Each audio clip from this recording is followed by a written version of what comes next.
नमस्कार दोस्तों, मैं डॉक्टर स्वप्निल सागर जैन निरामय होम्योपैथी के अपने इस YouTube चैनल पर आप सभी का बहुत बहुत स्वागत करता हूं। दोस्तों, आज मैं आपसे बात करने वाला हूं होम्योपैथी की एक बहुत ही खास मेडिसिन के बारे में। और वो खास इसलिए है क्योंकि वो एक बहुत ही खास बीमारी में यूज़ की जाती है और उस बीमारी का नाम है दोस्तों लिवर कैंसर।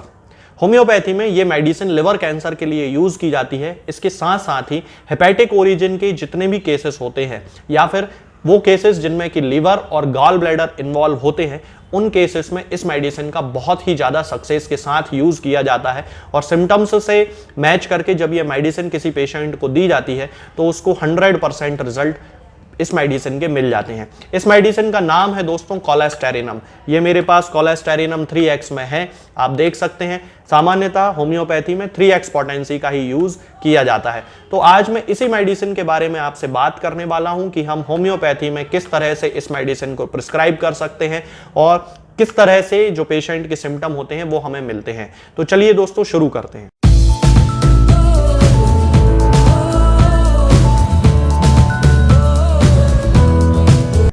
जैसा कि मैंने अभी आपको बताया है कि लिवर कैंसर के जितने भी केसेस होते हैं उनमें कोलेस्टेरिनम बहुत ही अच्छा काम करती है। खास तौर से यदि फर्स्ट स्टेज लिवर कैंसर में ही पता चल जाए कि पेशेंट को सिम्टम डेवलप हो रहे हैं कैंसर के और उस कंडीशन में कोलेस्टेरिनम का यूज़ करना शुरू कर दिया जाए तो फिर बहुत ज़्यादा हद तक ये संभावना रहती है कि पेशेंट का जो कैंसर है वो आगे की स्टेजेस तक नहीं पहुंचता है और काफ़ी हद तक मतलब 90% भी उसके क्योर होने के चांसेस होते हैं। इसके अलावा दोस्तों लेकिन इसमें एक खास बात ये होती है कि ये पेशेंट की कंडीशन पे भी डिपेंड करता है। कई बार पेशेंट के जो सिम्टम्स होते हैं वो बहुत ज़्यादा सीवियर होते हैं तो फिर उसको ठीक होने में थोड़ा सा समय लगता है। लेकिन ओवरऑल लिवर कैंसर के लगभग हर केस में इस मेडिसिन का यानी कि कोलेस्टेरिनम का यूज किया जाता है।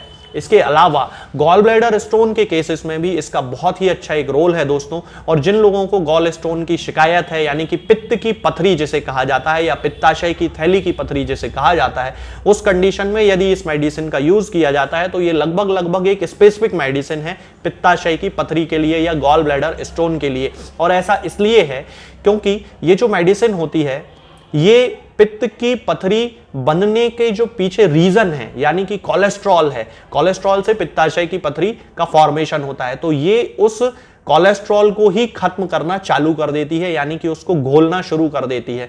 तो पित्त की पथरी ऐसे नहीं टूटेगी कि वो टूट टूट के निकलेगी। वो जो स्टोन है, मान लीजिए 10 mm का स्टोन है तो वो धीरे धीरे घुलने लगेगा। 8 mm का, 7 mm का, 6 mm का, इस तरह धीरे धीरे घुलने लगेगा। वहां से जो कोलेस्ट्रॉल है वो उसमें से हटता चला जाएगा और धीरे धीरे वो जो पथरी है वो पूरी तरह घुल जाएगी। ये कभी भी पित्त की पथरी को तोड़ेगी नहीं, क्योंकि यदि तोड़ेगी तो फिर संभावना ये रहेगी कि फिर वो बाइल डक्ट में जाके फंस सकती है तो उससे फिर और ज्यादा प्रॉब्लम हो सकती है। लेकिन ये कभी ऐसा नहीं करती है, ये कोलेस्ट्रॉल को वहां से खत्म करती है, हटाती है, तो उसका जो साइज है वो धीरे धीरे छोटा होने लगता है। इसके साथ साथ ही जिन लोगों को जॉन्डिस की प्रॉब्लम है, मान लीजिए लिवर में कोई खराबी है जिसके कारण पीलिया डेवलप हो रहा है या कभी कभी पित्त की पथरी के कारण भी पीलिया डेवलप हो जाता है, तब उस कंडीशन में भी ये बहुत अच्छा काम करती है कोलेस्टेरिनम। और बहुत सारे ऐसे केसेस होते हैं जो केवल कोलेस्टेरिनम के ही यूज से पूरी तरह से ठीक हो जाते हैं। हालांकि जॉन्डिस के लिए होम्योपैथी में या लिवर की बीमारियों के लिए होम्योपैथी में और भी बहुत सारी दवाइयां आती हैं, जैसे कि चैलिडोनियम मेजस है, कार्डुअस मैराइनस है, कालमेघ है, यानी कि बहुत सारी दवाइयां हैं होम्योपैथी में जो कि लिवर से रिलेटेड बीमारियों के लिए और गॉल ब्लैडर स्टोन के लिए यूज की जाती हैं। यदि हम इसके खास सिम्टम की बात करें दोस्तों तो सबसे खास जो इसका सिम्टम होता है वो ये है कि पेशेंट को लिवर के रीजन में यानी कि यहाँ जहां हमारा ये लिवर होता है इस हिस्से में पेशेंट को बहुत ही ज्यादा दर्द होता है और वो जो दर्द होता है वो बर्निंग होती है, यानी कि जलन के जैसा दर्द होता है। बहुत जलन बढ़ती है पेशेंट को। बहुत सारे पेशेंट आपने देखे होंगे जब चलते समय अपने इस हिस्से को यहाँ ऐसे दबा के ऐसे पकड़ के चलते हैं, तब उस कंडीशन में ये एक बहुत स्पेसिफिक सिम्टम है कोलेस्टेरिनम का और उस समय कोलेस्टेरिनम का यूज बिल्कुल जरूर करना चाहिए। उससे जो पेशेंट का जो दर्द है, जो बर्निंग है, वो पूरी तरह खत्म हो जाती है। इसके अलावा जिन लोगों को गॉल ब्लैडर स्टोन की शिकायत है यानी कि पित्ताशय की पथरी की शिकायत है, उन लोगों को यदि दर्द लिवर के इस हिस्से से शुरू होकर और पीछे स्कैपुला तक जा रहा है यानी कि कंधे की हड्डी तक जा रहा है,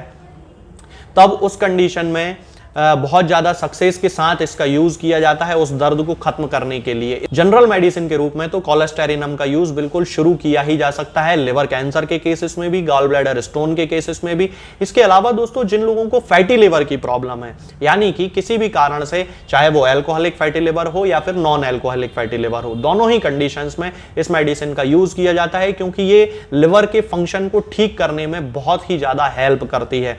तो जिन लोगों को फैटी लिवर की प्रॉब्लम है वो कार्डुअस मैराइनस और चैलिडोनियम के मदर टिंचर के साथ साथ और कालमेघ के मदर टिंचर के साथ साथ कोलेस्टेरिनम का भी यूज कर सकते हैं। सिम्टम्स पे डिपेंड करता है, यदि कार्डुअस से सिम्टम मैच करें तो वो यूज करें, यदि चैलिडोनियम से मैच करें तो वो यूज करें। जनरल मेडिसिन के रूप में तो आप कोलेस्टेरिनम का यूज करना बिल्कुल शुरू कर ही सकते हैं। यदि हम इस मेडिसिन के डोज की बात करते हैं तो हमेशा इसके 3x पोटेंसी का ही यूज किया जाता है। आप देख सकते हैं मेरे पास भी जो ये है वो 3x पोटेंसी ही है और 3x पोटेंसी का ही यूज इसमें ज्यादातर किया जाता है। तो इसकी जो तरीका है खाने का वो ये है कि 2-2 टैबलेट दिन में 4 बार इसको यूज करना है, सुबह, दोपहर, शाम और रात। इस तरह से इसको यूज करना शुरू कर देना है। सबसे अच्छा तरीका यही है कि इसको खाने के 10-15 मिनट पहले से 10-15 मिनट बाद तक कुछ ना खाया जाए और 2-2 टैबलेट को दिन में 4 बार सीधे जीभ पे रख के चूस लिया जाए। तो ये सबसे अच्छा तरीका है, इस मेडिसिन को आप स्टार्ट कर सकते हैं। दोस्तों आज के इस वीडियो में फिलहाल इतना ही। आगे के वीडियोस में मैं आपसे बात करूंगा कुछ नई बीमारियों के बारे में और उनकी होम्योपैथिक दवाओं के बारे में। तब तक के लिए जय हिंद, जय भारत। दोस्तों, होम्योपैथिक दवाओं को खाने का सबसे अच्छा तरीका होता है कि हम हमेशा खाली पेट इन दवाओं को खाएं। जिन दवाओं को दिन में केवल एक बार खाना है उन्हें सुबह खाली पेट खा लेना चाहिए, मुंह में अच्छे से कुल्ला करके, गार्गल्स करके मुंह को साफ कर लेना चाहिए और उसके बाद हमें होम्योपैथिक दवाई खा लेना चाहिए। जिन दवाओं को दिन में 2 बार या 3 बार या 4 बार खाना होता है उन दवाओं को खाली पेट खाने का मतलब होता है कि हम उन दवाओं को खाने के लगभग आधे घंटे पहले या फिर 2 से ढाई घंटे बाद ही खाएं और उस स्थिति में भी हमारे मुंह में किसी भी वस्तु का, किसी भी चीज का स्वाद नहीं होना चाहिए, ना ही हमारे मुंह में किसी भी चीज की गंध होना चाहिए, जिससे कि ये होम्योपैथिक दवाएं हमारे शरीर पर बहुत अच्छे तरीके से काम कर सकती हैं। तो हमें हमेशा ये ध्यान रखना है कि जब भी हम होम्योपैथिक दवा खाएं हमेशा खाली पेट खाएं और हमारे मुंह में किसी भी चीज का स्वाद या किसी भी चीज की स्मेल ना हो। अब बहुत सारे लोग ये सोचते हैं कि हम कच्चा प्याज खा सकते हैं या अदरक खा सकते हैं या हींग खा सकते हैं या इलायची खा सकते हैं या नहीं। बिल्कुल आप इन चीजों का इस्तेमाल कर सकते हैं। होम्योपैथिक दवाओं को खाते समय आप इन सभी चीजों को बड़ी आसानी से खा सकते हैं। बस याद ये रखना है कि जब भी आप होम्योपैथिक दवा खाएं इनमें से किसी भी वस्तु का, किसी भी चीज का स्वाद आपके मुंह में ना हो। यानी कि जब भी आप इन्हें खाएं तो इनके खाने से या तो आधे घंटे पहले होम्योपैथिक दवा खा लें या फिर इन्हें खाने के 2-ढाई घंटे बाद, जब कि आपने मुंह में अच्छे से कुल्ला कर लिया हो, अच्छे से गार्गल्स कर लिए हो, तब इन होम्योपैथिक दवाओं को खाएं तो आपको हमेशा होम्योपैथी के सबसे अच्छे रिजल्ट देखने को मिलेंगे। लोग गलती यही कर देते हैं कि वो प्याज खाना छोड़ देते हैं, कच्चा प्याज, लहसुन, अदरक, हींग सब खाना छोड़ देते हैं, लेकिन फिर भी उनको मुंह में सफाई ना होने के कारण होम्योपैथिक दवाओं का अच्छा रिजल्ट देखने को नहीं मिलता है। ये होम्योपैथिक दवाएं आपको किसी भी ऑनलाइन फार्मेसी पर या आपके घर के नजदीक किसी भी होम्योपैथिक मेडिकल स्टोर पर बड़ी ही आसानी से उपलब्ध हो जाएंगी। ये दवाएं हर होम्योपैथिक फार्मेसी पे उपलब्ध होती हैं,